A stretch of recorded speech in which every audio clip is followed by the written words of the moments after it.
వేటాడే కుందేలు. ఒకప్పటి మాట. ఒక అడవిలో కీరు అనే పేరు గల కుందేలు ఉండేది. ఆ కుందేలు తన కుటుంబంతో కలిసి ఒక బిలంలో నివసిస్తూ ఉండేది. ఆ కీరుకి బెర్రీలు తినడం అంటే చాలా ఇష్టంగా ఉండేది. ఇంకా కీరు తన కుటుంబ సభ్యులకి కూడా బెర్రీలను తినమని చెప్తూ ఉండేది. ఇదిగోండి, నేను మరికొన్ని బెర్రీలను తీసుకొచ్చాను.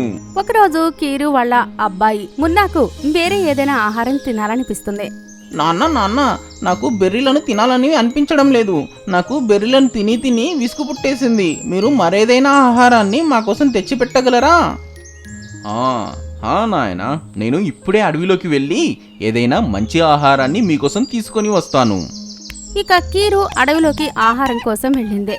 వెళ్తూ ఉండగా పెద్ద పెద్దగా కాలిముద్రలు కనిపించాయి. ఇంత పెద్ద కాళ్ళా? ఇవి ఎవరి ఆనవాళ్ళు? కీరు అన్వేషిస్తూ అలా అడవిలో కొంతసేపు తిరిగింది. కానీ కీరుకి ఏమీ కూడా దొరకలేదు. ఇక్కడికి తప్పకుండా ఏదో ఒక జంతువు వేటాడడానికి వచ్చినట్లుంది. ఈ కాలిముద్రలు కూడా ఆ జంతువువే. ఇక కీరు తన బిలం వైపు పయనమవసాగింది. అది మరుసటి రోజు మళ్లీ వేటాడడం కోసం వెళ్ళింది. కానీ వేటాడగా ఏమీ కూడా దొరకలేదు. ఇంకా ఒకరోజు కీరు వల పరిచింది. మరి మరునాడు ఆ వల చిరిగిపోయింది. కీరు మాంత్రికురాలైన వాళ్ల బామ్మ దగ్గరికి వెళ్ళింది. చాలు, ఇక ఎక్కువైపోయింది. నేను మా బామ్మ దగ్గరికి వెళ్ళి ఆమె సహాయం పొందాలి. నాకు సహాయం చేయండి బామ్మగారు. నేను ఇన్ని రోజులుగా వేటాడుతూ ఆహారం కోసం అన్వేషిస్తున్నాను. కానీ ఏమీ కూడా చేతులకి దొరకలేదు. ఏ జంతువు కూడా దొరకడం లేదు. ఈ నా వలని చూడండి, ఇది చిల్లులు పడి చిరిగిపోయి ఉంది. ఇది ఇలా ఎప్పుడూ చిరుగుతూనే ఉంటుంది. నేనేం చెయ్యాలి? నా కొడుకులకి బెర్రీలంటే అసలు ఇష్టం లేదు. అతడు బెర్రీలను తిని తిని విసుగు చెంది ఉన్నాడు. అతనికి ఇంకా ఏదో తినాలని అనిపిస్తుందట. కీరు వాళ్ళ బామ్మ తన మంత్రశక్తులను ఉపయోగించి ఒక మాయావలని సృష్టించింది. ఆ వలని ఎవ్వరూ కూడా తుంచలేరు, కొరకలేరు. ఇక సంతోషంగా కీరు ఆ మాయావలని తీసుకుని వెళ్ళిపోయింది. మరునాడు వలపరిచిన తర్వాత అక్కడ కీరుకి ఏదో మెరుస్తున్నట్లుగా కనబడింది. ఇక కీరు ఆ మాయా వల దగ్గరికి చూడగా అందులో సూర్యుడు చిక్కుకుని ఉన్నాడు. ఈ వల నుండి నన్ను బయటకు తీయండి. నన్ను గనక విడిచిపెట్టనట్లయితే ఎల్లప్పుడూ మీరందరూ అంధకారంలో ఉండే పరిస్థితి వస్తుంది. ఇక త్వరగా కీరు ఆ వలని తెరిచి సూర్యుడిని బయటకు తీసుకొచ్చాడు. సూర్యుడు కోపంగా కీరు చంప చెళ్ళుమనిపించాడు. ఇక కీరుకి దెబ్బ తగిలింది. నన్ను క్షమించండి. ఈ రకమైన వేట ఎప్పుడు చెయ్యను. ఈ మాయవలలో ఏదైనా జంతువు చిక్కుకొని దొరుకుతుందేమో అని నేను అనుకున్నాను. మీరు చిక్కుకుంటారని తెలిస్తే నేను నా ప్రయత్నాలే మొదలు పెట్టేవాడిని కాదు. ఇక తర్వాత కీరు పెద్ద పెద్ద ఫలాలను కోసి తన కొడుకు దగ్గరికి తీసుకెళ్లి తినిపించాడు. తీసుకో నాయనా, మీకు ఏం తినిపించాలా అని చాలా ఆలోచించాను. ఇప్పుడు వేటాడడం కుదరదు. నేను మీకోసం చాలా రకాలైన పండ్లను తీసుకొని వచ్చాను. మీరు వాటిని తినండి. ధన్యవాదాలు నాన్నగారు.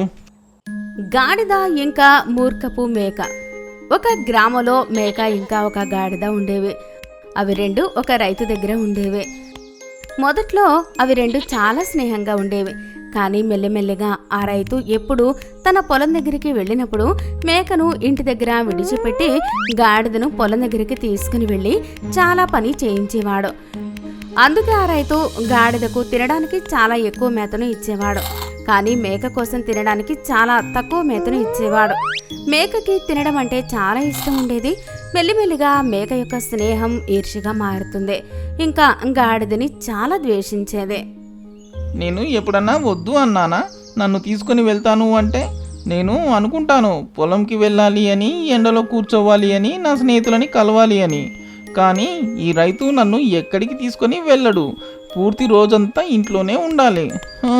ఈ గాడిద చూడు, ఎప్పుడు తింటూనే ఉంటుంది, తిరుగుతూ ఉంటుంది. ఏదో ఒకటి చెయ్యాలి. తన ఈర్ష్యతో ఒకరోజు మేక గాడిద దగ్గరికి వెళ్తుంది. ఇంకా ఇలా అంటుంది, అన్నా, నాకు నీపైన చాలా దయ కలుగుతుంది. ఈ రైతు రోజంతా నీతో ఇంత పని చేయిస్తాడు.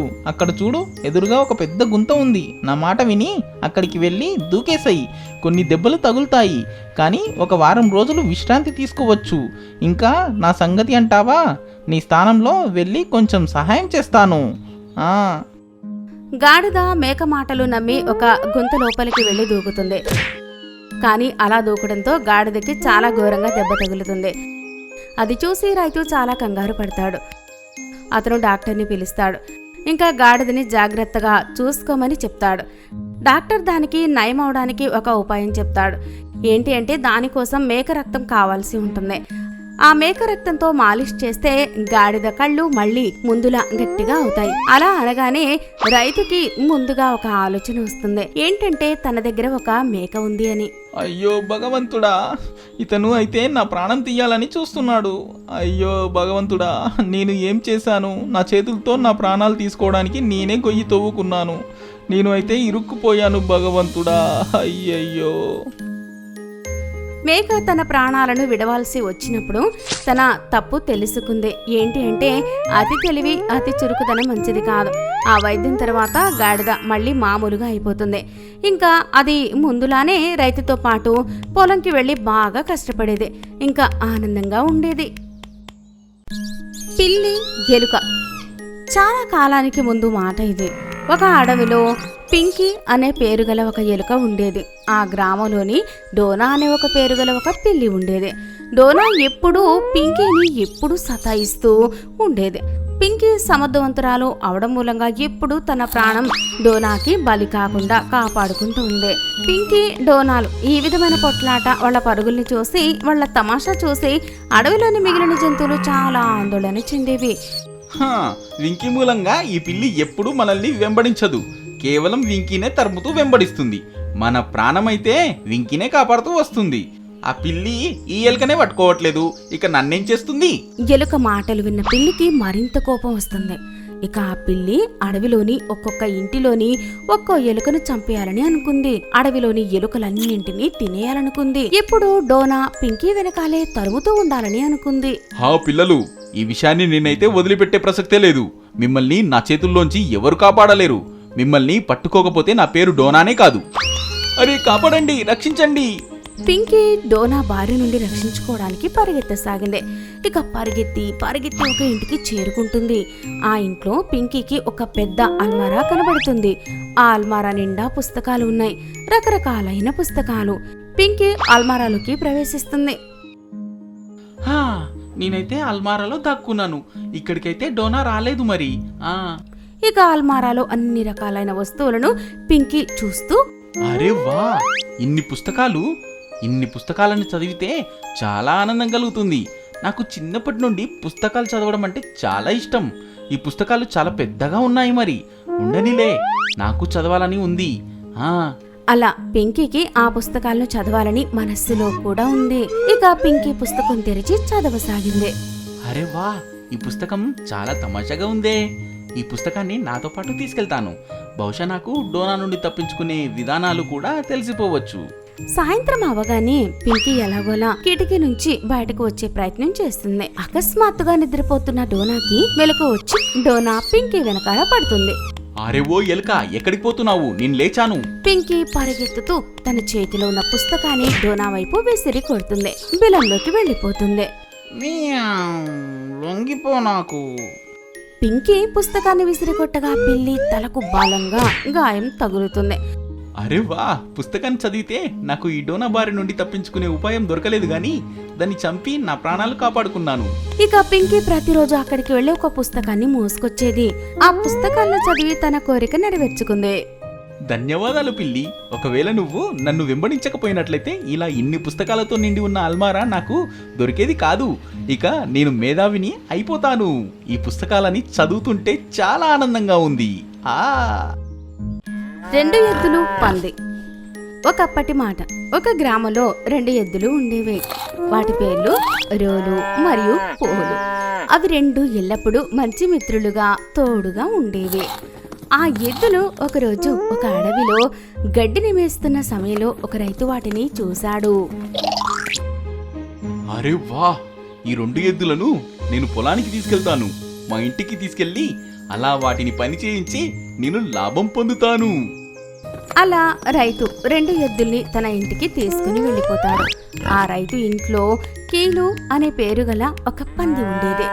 వేళకు మేత దాణా వేస్తాడు, నీళ్లు త్రాగించగా చేస్తాడు, ఇంకా మంచిగా బాగోగులు చూసుకునేవాడు. ఒకరోజు రైతు యొక్క భార్య అతనితో ఇలా అంది.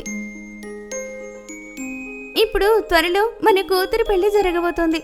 మన దగ్గరున్న పందికి మంచిగా దాణా పెట్టి చాలా లావుగా తయారు చేస్తే పంది మాంసంతో పెళ్లిలో రుచికరమైన వంటలను తయారు చేయవచ్చు. ఆ ఈ మాట అయితే నువ్వు సరిగ్గా చెప్పావు.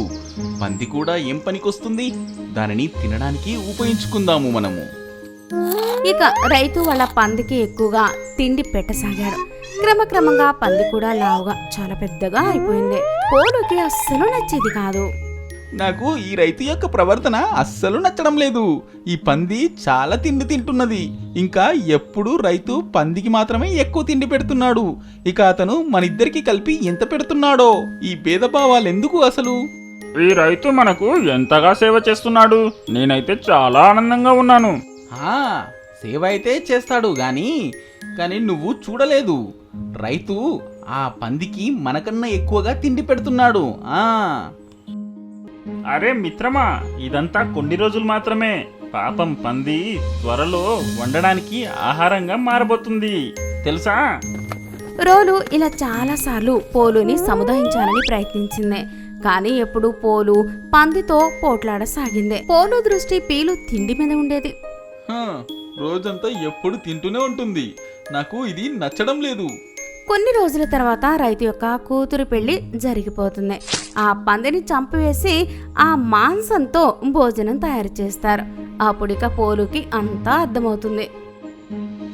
ఓరి దేవుడా, అర్థమయ్యింది. మామూలుగా తిండి తినడమే అన్నింటికన్నా మేలు. నువ్వు నిజమే చెప్పావు మిత్రమా.